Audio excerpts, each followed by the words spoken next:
Clayton Burkholder. I was born in Hagerstown, Maryland, December 23rd, 1928. Born in Hagerstown? Hagerstown. So this is your hometown? Yes. Ah. And what school did you go to? Here? I went to the schools in town here. I went through grade school, Winter Street School. Then they transferred us for 8th and 9th grade, or 7th and 8th grade to Washington Street School. And then they transferred us to Woodland Way School for the 9th grade, and then to Hagerstown High School for the 11th, 12th, and 10th, 11th, and 12th grade. Then after I graduated in 1948, I went to Hagerstown Junior College, which was a When was it? When did you graduate high school and when did you... I graduated in 1948 in Hagerstown High School, and I went to Hagerstown Junior College a year and a half until I joined the Air Force. What did you study in junior college? Drafting. Drafting? Yes. What is that? I wanted to be an engineering draftsman. Wow. And when I went in the Air Force, it took me 3 months to get assigned to my job as a senior draftsman, and that's what I did the whole time I was in the Air Force. So when did you graduate junior college? I didn't graduate from junior college. I went in the service before I graduated. Why? Was it draft? I was going to be drafted, So I went ahead and joined. So before you were drafted, you enlisted? Yes. Ah, The person that I worked for, I worked at a local grocery store right in town here, and he was on the drafts board, and he told me on a Thursday that I was going to be drafted Monday morning, so I joined the Air Force on Friday morning, and was on my way to Texas. So do you remember the date? 1950. Let's see. 1950. It was January. When did you enlist? January 1950. See, wait there. 50, 51, 52.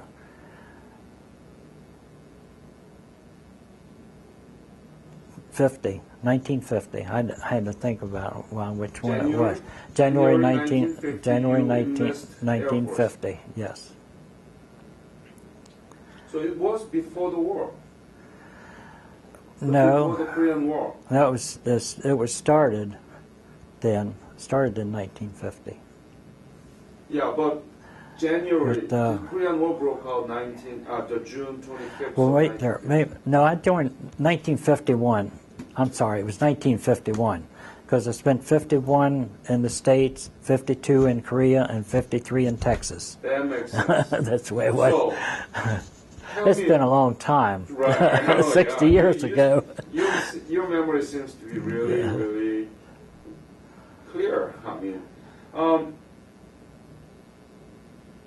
considering your age, what were you doing when the Korean War broke out in 1950, June 25th? I worked at the local supermarket in town here, H.L. Mills. And you still were in the junior college, right? I was going to school in junior college and worked after school in the store.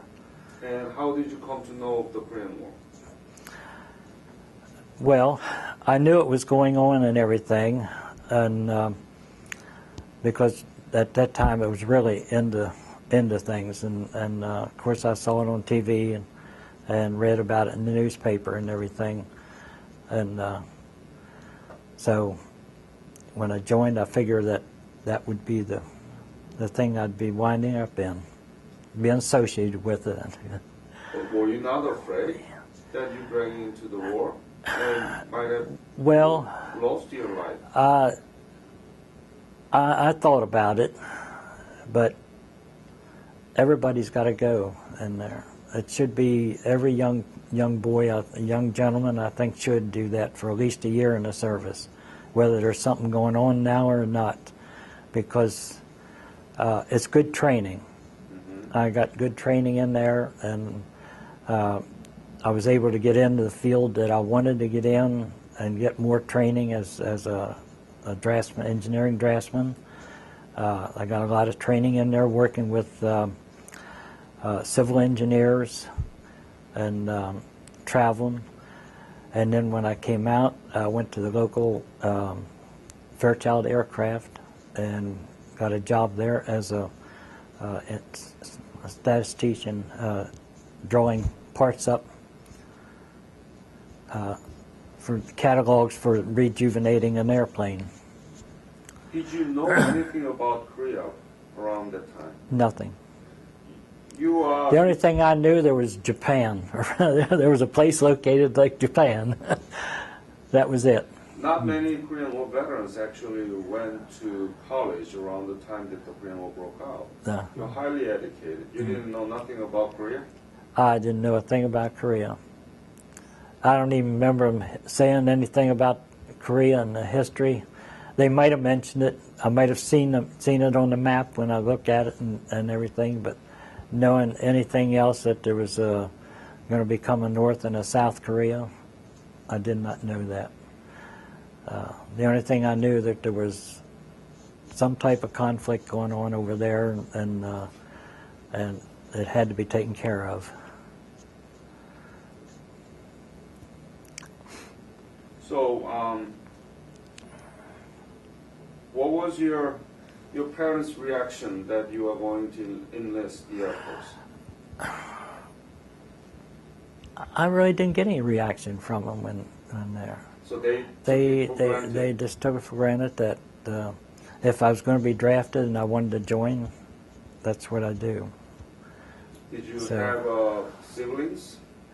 Now, at the time, I wasn't married. When I got married, it was when they were getting ready to send me over to Korea. And when did you marry? January. It was last part of December. I forget the date, but it was the last part of December because I went over in Korea in January. In 1951 is December of 1951, and then 52 is when I headed for Korea on a slow boat, and I was sick as a dog. Why, you didn't want to, right? You didn't want to leave, right? Well, I thought I'd be able to stay in the States a little while. I went from, I was only in the service a year, and then I was going. And I thought I'd at least be in there for a year because I did sign up for 4 years. I did get out in 3 years, though. When the Korean War was over, they come up with an overage in the career field that I was in. And since they sent me to Del Rio, Texas, on the Mexican border, and I was able to get out, I got out. But if they sent me, we were given 3 choices when we came back, and none of the 3 choices did I get. I wanted on the East Coast, and if I'd gotten on the East Coast, I'd probably stayed in there and retired in the Air Force, because I really enjoyed it in there. I learned a lot. It was good training and everything. Why did you choose Air Force rather than Army, or the Marine, or the Navy? I really didn't think that I would make a good soldier, to be truthful. I don't think I could shoot anybody the first thing. I know if you're threatened with it and everything, you probably could, and I know that it took a lot of training for the ones that did have to go through it, and I really respect them. When I sat in our meeting room and everything, I see all these guys around there, like the gentleman that just left here, what they went through while they were over there, and it really makes me proud to sit in there with them. But I thought I'd get more training. I wanted to finish school, first thing, and when I went through my basic training and everything, I had good scores. Since I had some college and everything, I wanted to go to officers training school, and they said they were sorry, I'm colorblind, I can't get in. So, but I did take some courses while I was stationed in Mississippi first, and I took sociology and psychology while I was down there to try to finish up at least get a BA degree. So.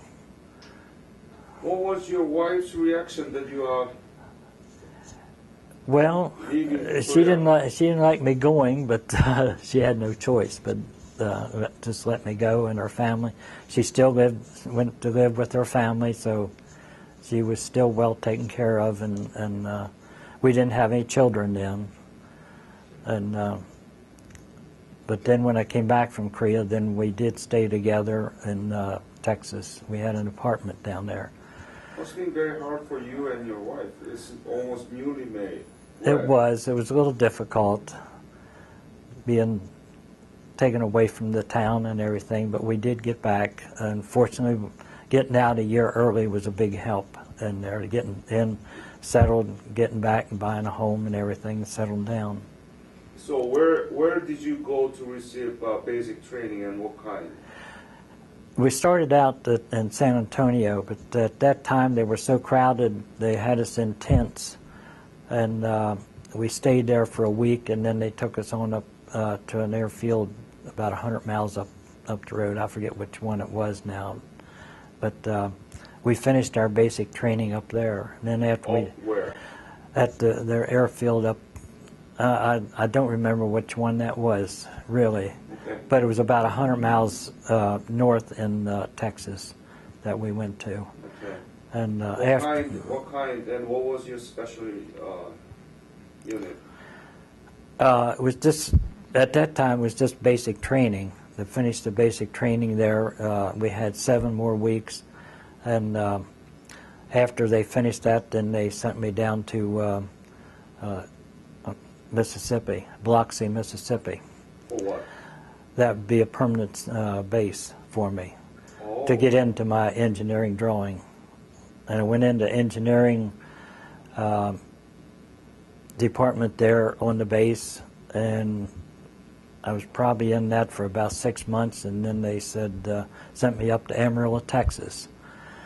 There was an air base up there that had just opened up, and they were drawings for buildings and everything like that. So I was there for about 6 or 8 months, and then they sent me over to Korea.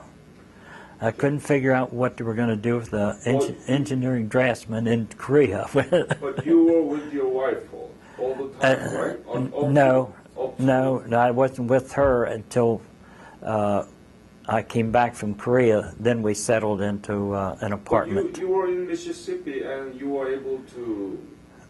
Well, when I was in Mississippi, I wasn't married yet. I didn't get married until we was headed over to Korea. Oh, so you started basic military training in San Antonio right after you...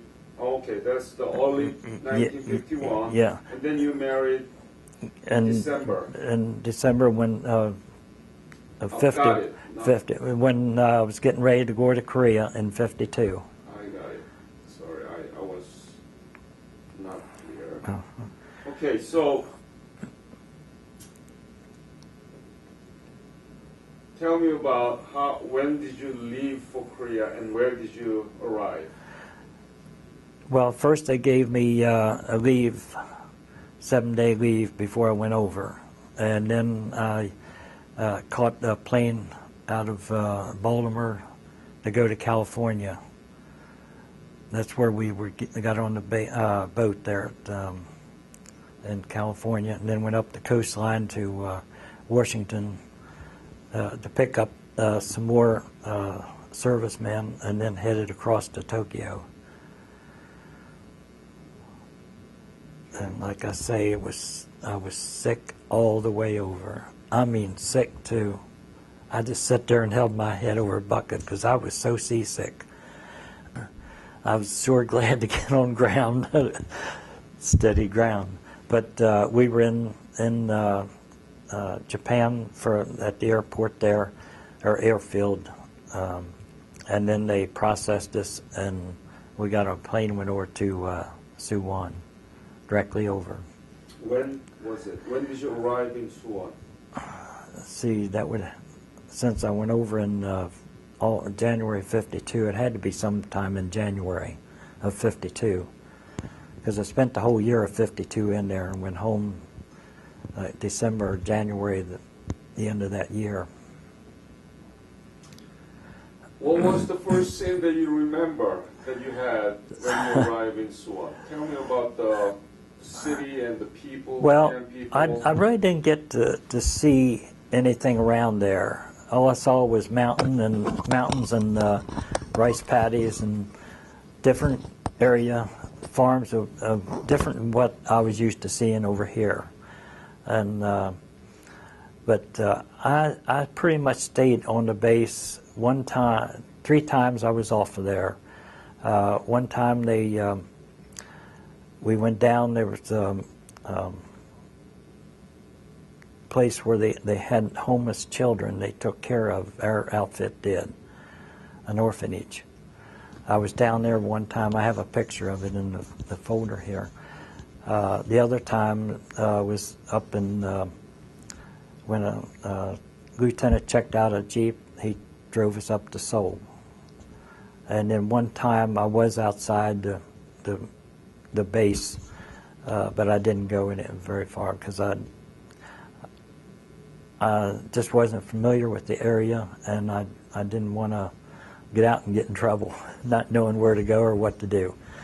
So I pretty much stayed on the base all the time, the whole year I was over there, except I was able to go to Japan once a month. They would fly me over to Tokyo to pick up supplies, art supplies and everything like that that our office needed. Other than that time, except for one time they left us going R&R, we went to Tokyo and went down.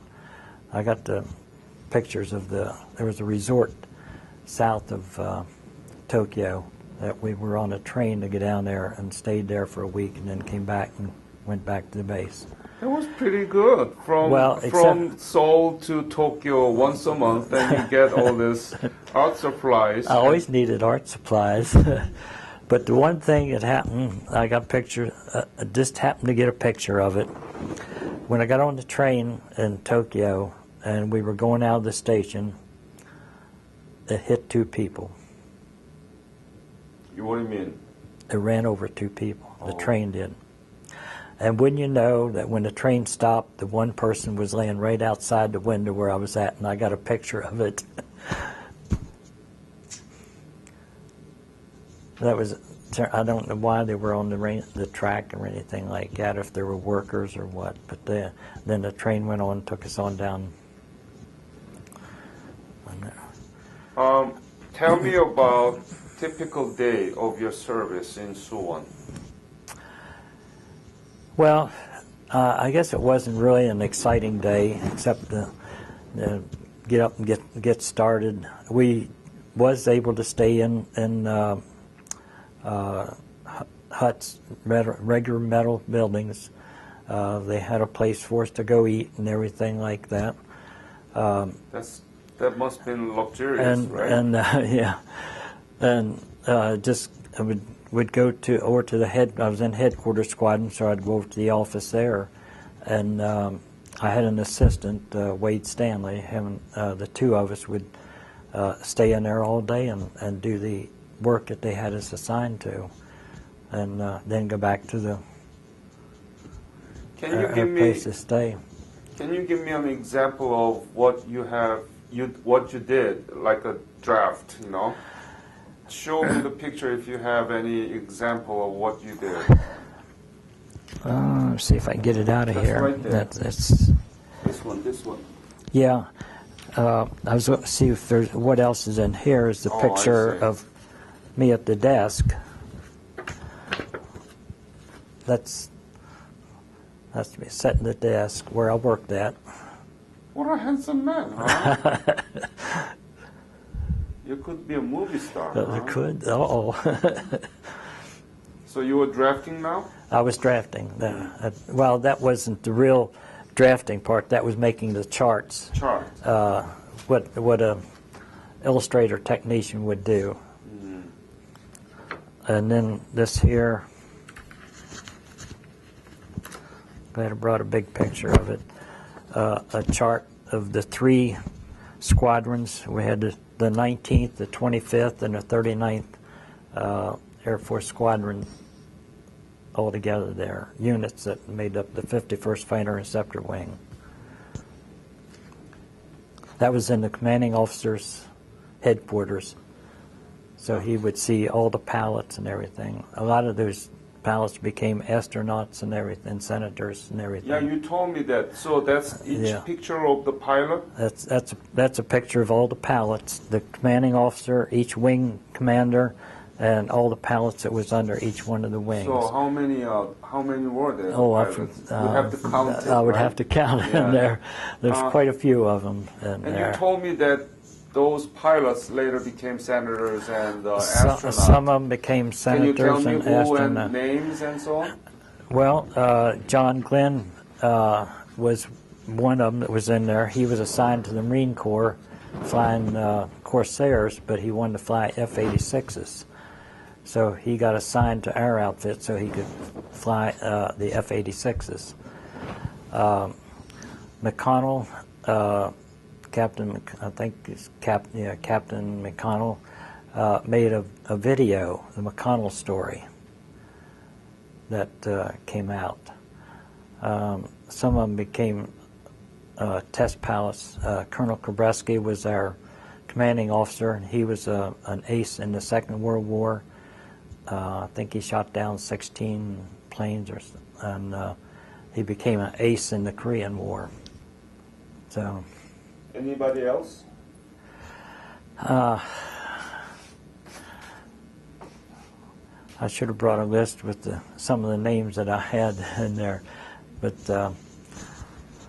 I don't remember all the pilots' names or anything. I just wish that I would have kept that list. I would have had a very historical piece of paper there with their names on, if I had it. But I didn't know they were going to become senators and astronauts and everything like that. So. How were they? What's that? How were they? How were they? Yeah, the pilots. I really didn't get to meet the pilots. I saw the pilots, but I didn't get to meet them because being in headquarters, their units was over away from where we were at, where their units was to stay and everything. We would see them go by once in a while, but that's about all. We didn't get to talk to them that much. Do you remember how many sorties that this pilot had to take? Per day, for example? More than once, right? I think yes. I don't know how often they did take their shortage and everything. I saw a movie on their operations and everything, and it mentioned how many shortage they would be taking and everything. But our commanding officer, I think, was credited with 6 MiG fighters that he shot down. And we had one of our colonels was shot down, and he was able to get back. He was shot down up over the line. And he was able to get back on his own. I have pictures of him in here. Colonel Shintz was his name. And he's the only one I know that was shot down and able to get back. Lost a lot of weight, but he lived off of bugs and worms and whatever he could get, he said. Did you have a chance to go out your air base and mingle with the Korean people? No, I didn't. I say I wasn't a very adventurous person, and I didn't get off there. There was a young boy that would take care of our uniforms to get them washed and everything. He would take them in town, have them washed, and bring them back to us. And that's about the only association I did have with. So how often did you write back to your wife? Not as often as I should have. Probably once or twice a week I would write back on there. That's about all. Not bad. So that's probably more than some of them I did, I guess. What did you say? Well, about missing her and wishing that I was home and what was going on. And, you know, my work. I was drawing this, drawing out, working on this board, and going to Japan and whatever I would see in Japan and everything. And you don't still keep those letters, right? no, No. I don't have them. They were. I did have them when I came home. We had some of them, but when I went into service, my mother had moved from one house. My brother had gotten married. They stayed with her for a while, and then they moved to another house, and she sort of got rid of my stuff while I was going. So I didn't have much when I came back. Were there enough work? Yes, What kind? I don't get it. The organizational charts for the different offices. We made up. Well,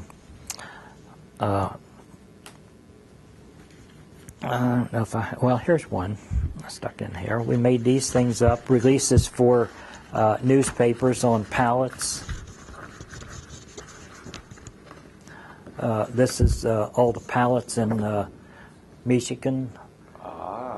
That we sent that to their newspaper, local newspaper. We made releases, have pictures of the colonel. So they are the pilots from Michigan. That's the ones from Michigan that was in that unit. So you are actually making materials for the public, so for promotion newspaper, and affairs, for right? newspaper, yeah. And Kinslow, I think he became a test pilot or something. Do you have actual newspaper that actually with your work that published?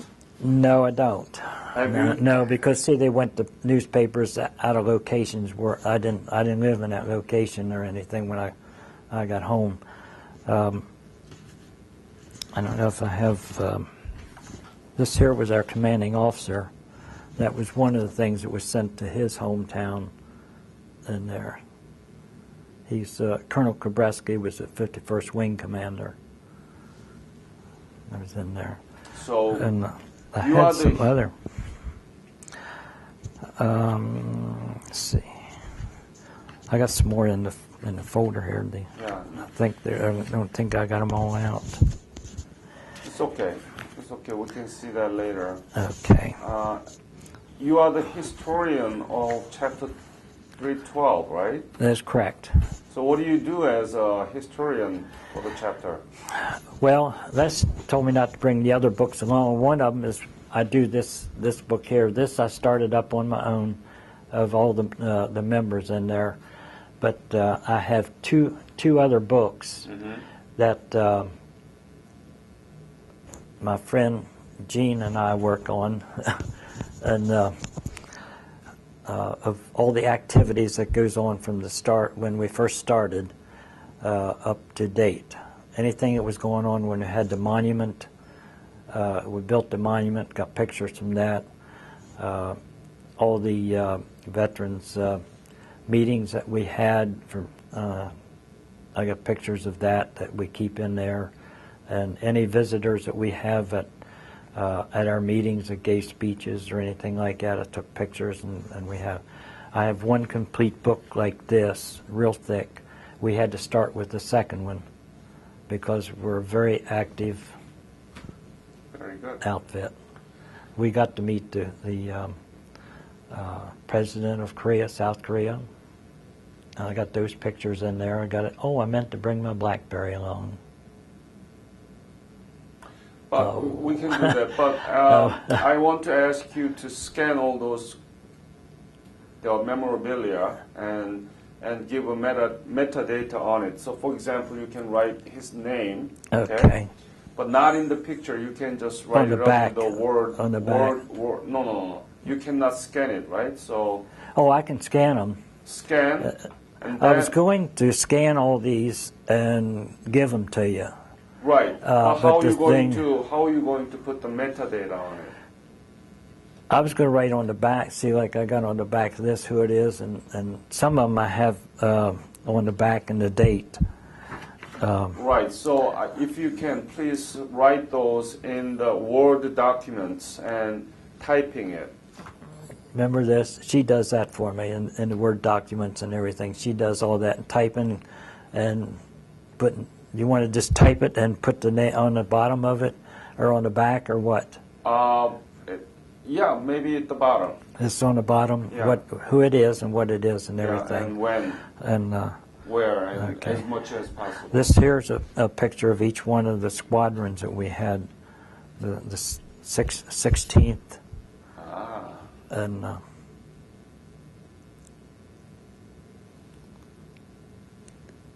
you got that? And So this is very valuable, you that's know. that's the 16th Squadron.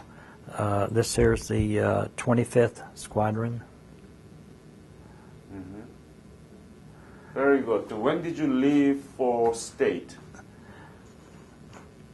When did you leave to for go- state? to go- to return home. To come home? Yes. That was in January of '53 when they assigned me to Laughlin Air Force Base in Del Rio, Texas.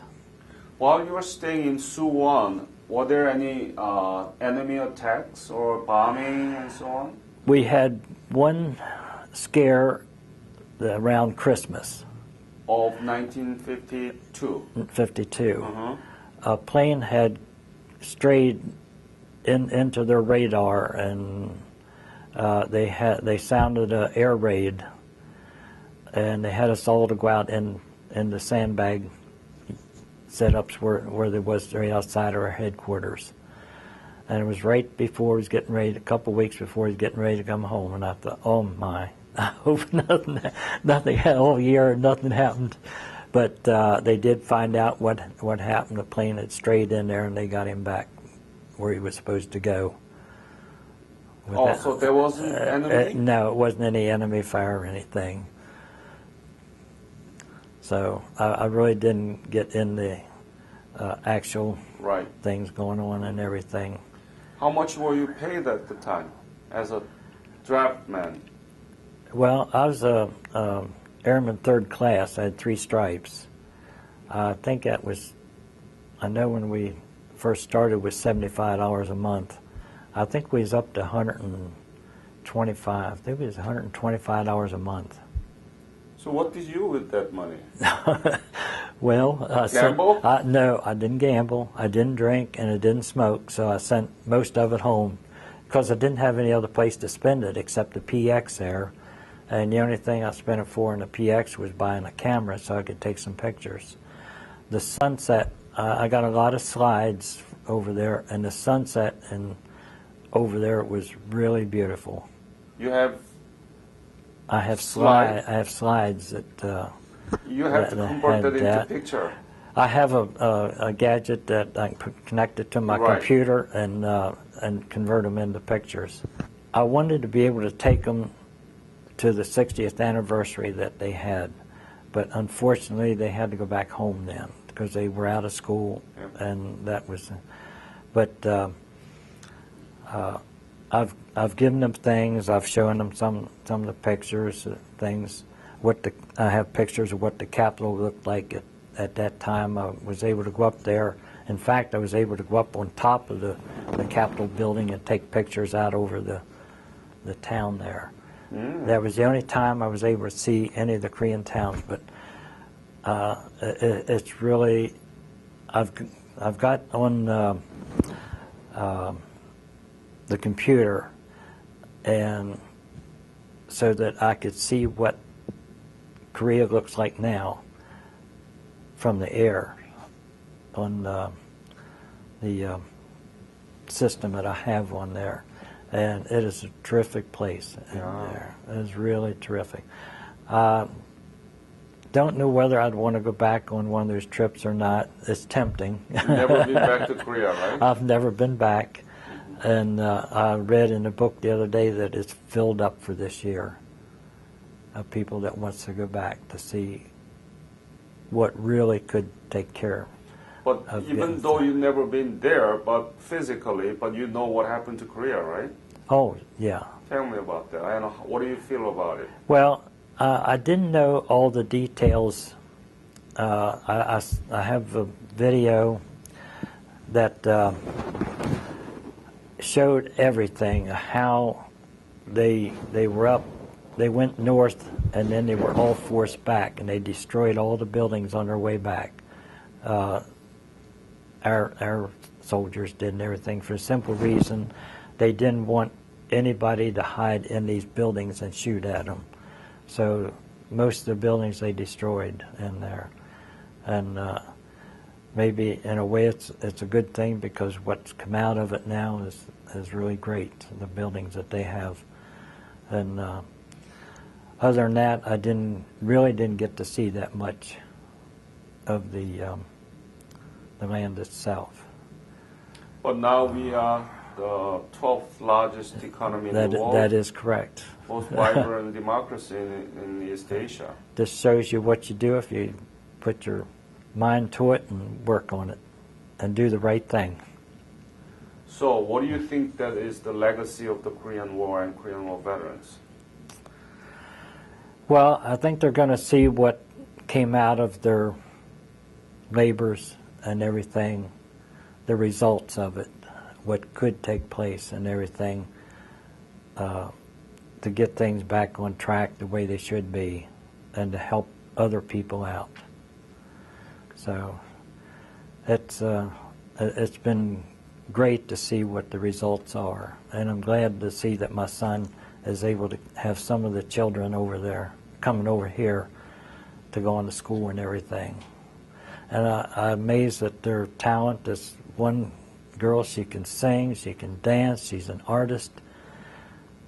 She does everything. She plays the piano in the church. She's in the choir there.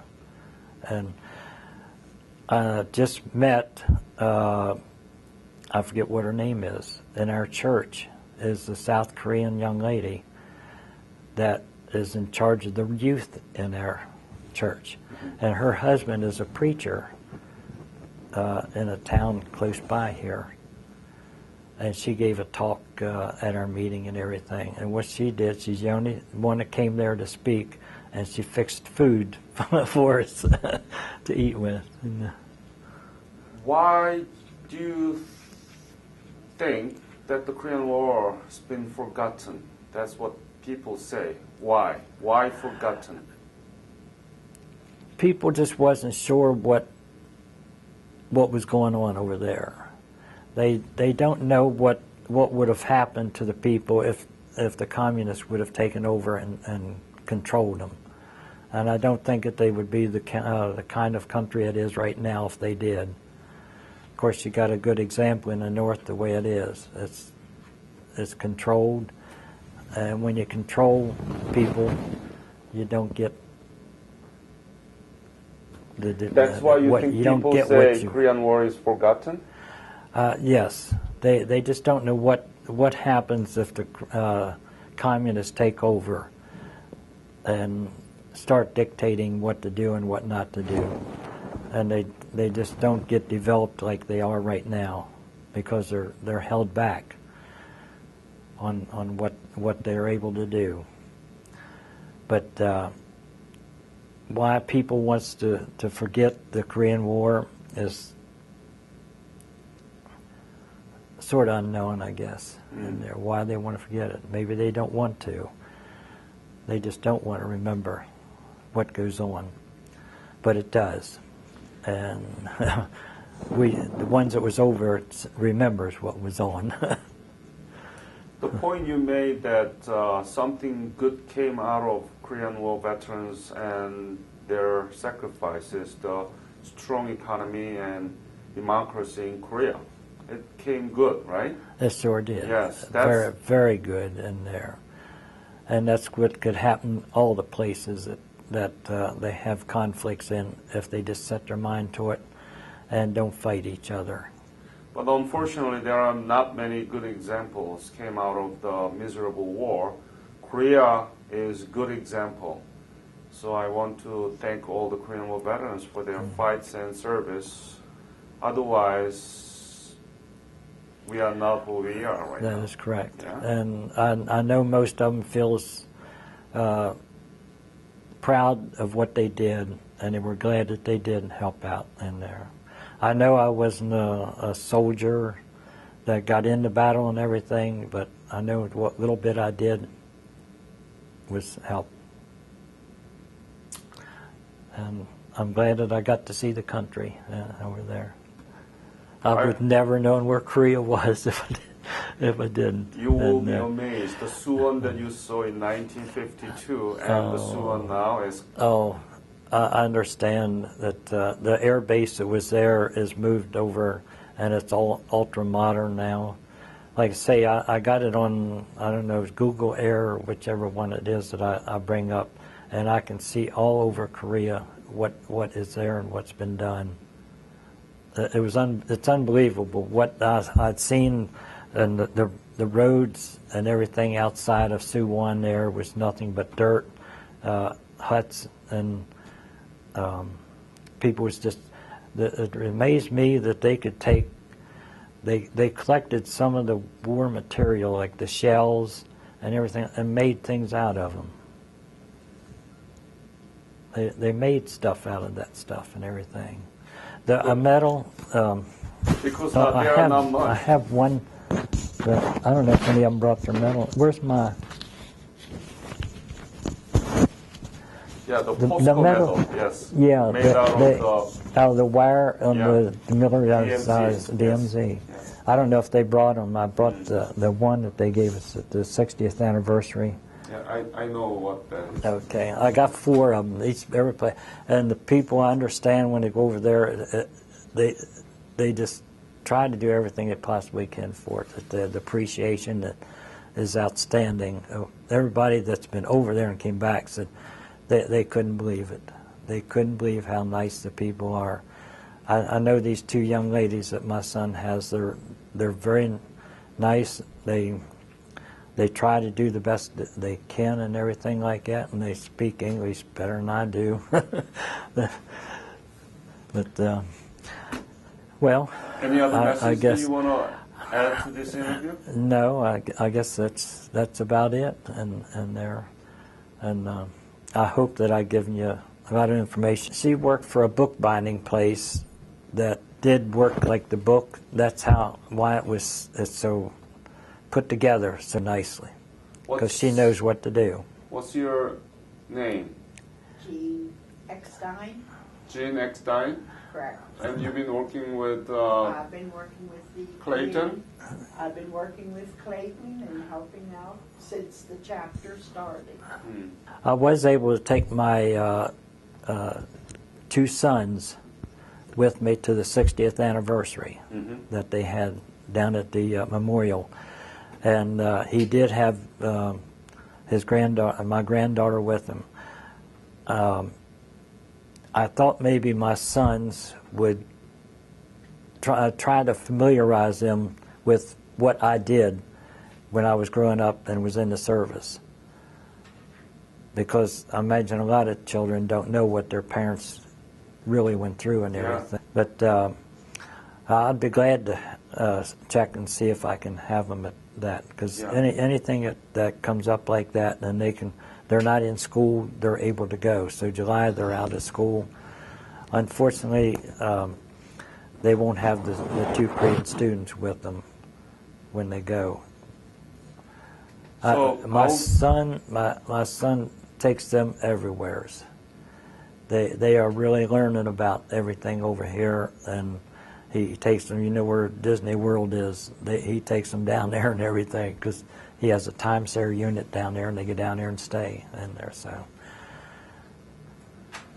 Thank you very much again for your wonderful interview.